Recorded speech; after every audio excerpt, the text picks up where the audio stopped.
నా గొంతులో ప్రాణం ఉన్నంత సేపు నాకు కేసీఆర్ ఎంబడే ఉంటా. సార్ ఫైనల్గా మళ్ళీ ఒకసారి నేను రికార్డ్ చేసుకుంటున్నా, ఇది మీరు చెప్పేది చేసుకోవాలి, రికార్డ్ కాకపోతే రికార్డ్ అవుతుంది. ఒక్కసారి మీ గొంతులో ప్రాణం ఉన్నంత సేపు కేసీఆర్ తోటే ఉంటారు, ఎంబడే ఉంటా. పార్టీ మారేది లేదు ఇక జీవితం మొత్తంలో. నేను పార్టీ కేసీఆర్ ఎంబడి ఉంటా, ప్రజలకే సేవ చేస్తా. రాజకీయంలో ఉండని ఉండకపోయినా కూడా, లేకపోయినా మా కేసీఆర్ ఎంబడి ఉంటా, లేకపోయినా ప్రజలకు సేవ చేస్తా. ఓకే, ఈసారి అధికారంలోకి వస్తే ఎవరు సార్ ముఖ్యమంత్రి? సీఎం కేసీఆర్. కేసీఆర్ అవుతాడు, కేటీఆర్ అవుతాడు అని చెప్పేసి మాకు వినిపిస్తా ఉన్నది ఆడోకాడ. మీకు వినిపిస్తుందా? కేసీఆర్ అవుతాడు. ఎప్పుడైతాడు? కేంద్రంలో అయినా ప్రైమ్ మినిస్టర్ అయినప్పుడు ఇక్కడ కేటీఆర్ అవుతాడు. అంటే టీఆర్ఎస్ను బీఆర్ఎస్ చేసిందే ప్రధానమంత్రి కావాలన్న ఉద్దేశంతో చేసారు కదా, మరి ఎందుకు అది అంత చల్లగా అయిపోయింది? అంత చల్లగా ఏం లేదు. నువ్వు 24లో చూడు, నువ్వు ఎంత గరం అవుతుందో. గరం ఉన్నది, 24లో గరం అవుతుంది. ఇప్పుడు కూల్ ఎందుకు చేసిరా అన్నది? మన ఎలక్షన్స్ ఉన్నాయి కాబట్టి. మరి ఇతర రాష్ట్రాలు ఇప్పుడు తెలంగాణతో పాటు 5 రాష్ట్రాలు మొత్తం ఇంకా 4 రాష్ట్రాలలో ఎలక్షన్లు అవుతున్నాయి. ఆడెందుకు పోటీ చేస్తలేదు బీఆర్ఎస్ పార్టీ? మా సీఎం కేసీఆర్ గారి ఆలోచనలకు ఎవ్వరు తట్టుకోలేరు. ఆయన ఆలోచనను, ఆయన మైండ్ను ఎవ్వరు కూడా అంచనా వేయలేరు. మనం ఎవ్వరం పట్టలేము ఆయన. అది మల్లారెడ్డి గారు పడుతుండొచ్చు కదా. లేదు, ఎవరికి తట్టది, ఎవరికి ఆనది, ఎవరికి రారు కూడా, రీచ్ కూడా కాలేరు. అంటే ఈ రాష్ట్రంలో ఎంతమంది మంత్రులు ఉన్నారో అందరు మంత్రులు కూల్ పిల్లలు, అంటే చిన్న పోరని కూడా తెలియని మంత్రులు చాలామంది ఉన్నారు. అంటే పేర్లు సరంగా పలకనాదు. కాకపోతే మంత్రి మల్లారెడ్డి అంటే చిటుకున గుర్తుపట్టేటోళ్ళు చాలామంది ఉన్నారు. ఇంత క్రెడిబిలిటీ వచ్చింది, ఇంత మీరు ఫేమస్ అయినారు కదా, ఏమనిపిస్తుంటుంది మీకు? చాలా మంచిగా అనిపిస్తుంది. అదృష్టవంతుని అనుకుంటే అందరు గుర్తుపడుతున్నారు. నన్ను చూడంగానే సినిమా యాక్టర్ లెక్క చూస్తారు. అందరు ఆడోళ్ళు, మొగోళ్ళు, యూత్, స్టూడెంట్స్ అందరు నవ్వుతూ ఉంటారు, సాయి సార్ అంటారు. చాలా హ్యాపీ అనిపిస్తుంది. చలో ఈ జన్మకు ధన్యం అయిపోయింది అనుకో. ఆడియో ఫంక్షన్ సంథింగ్ ఏందో చూసిన చిరంజీవి గారిని, అన్నా నేను నీకంటే చిన్నన్నా అని చెప్పేసి మీరు చిరంజీవి గారిని పిలిచిరు కదా, ఇట్లా ఏ సందర్భం, ఎందుకు అట్లా? కార్మికులు అంతా ఇబ్బంది పడ్డారన్న. కరోనా టైంలో నువ్వు బాగా హెల్ప్ చేసినావు, మనం ఇద్దరం కలిసి ఇంకా మనం బాగా చేయాలన్న కార్మికులకు అని చెప్పిన.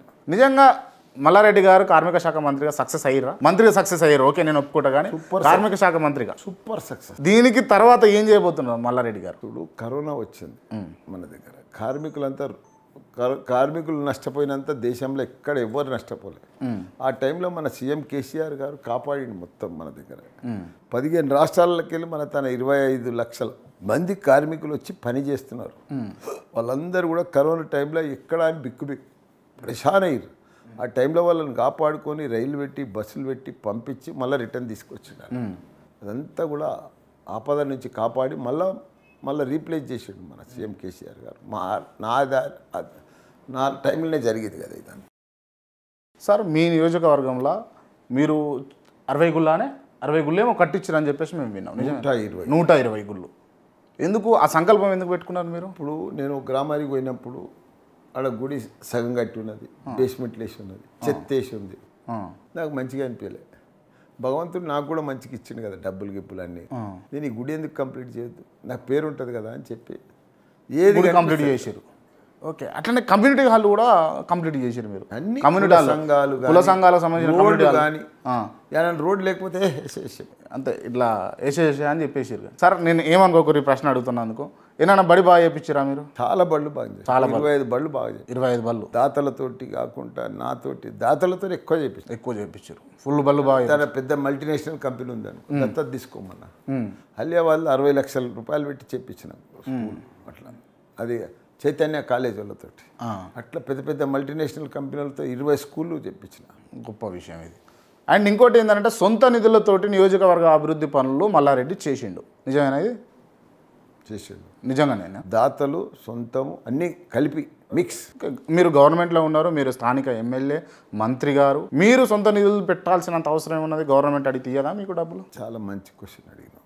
గవర్నమెంట్ ఇచ్చింది. ఇది భారతదేశంలోనే పెద్ద నియోజకవర్గం. భారతదేశంలో, నేను చెప్తున్న తెలంగాణ కాదు, ఓకే వింటున్నా, భారతదేశంలోనే పెద్ద నియోజకవర్గం. 3 కార్పొరేషన్లు, 7 మున్సిపాలిటీలు, 61 గ్రామాలు ఉన్నది. ఇది నియోజకవర్గం. దాంట్లో గవర్నమెంట్ ప్రతి నియోజకవర్గానికి ఇన్ని కోట్లు, 5 కోట్లు అని ఇస్తుంది అనుకో ఎగ్జాంపుల్. అది ఏ మూలకు సరిపోతలేవు. ఒక జవహర్ నగర్కి 125 కోట్లు వచ్చినాయి మా కేటీఆర్ గారు ఇస్తే, ఖర్చు అయినాయి. అట్లా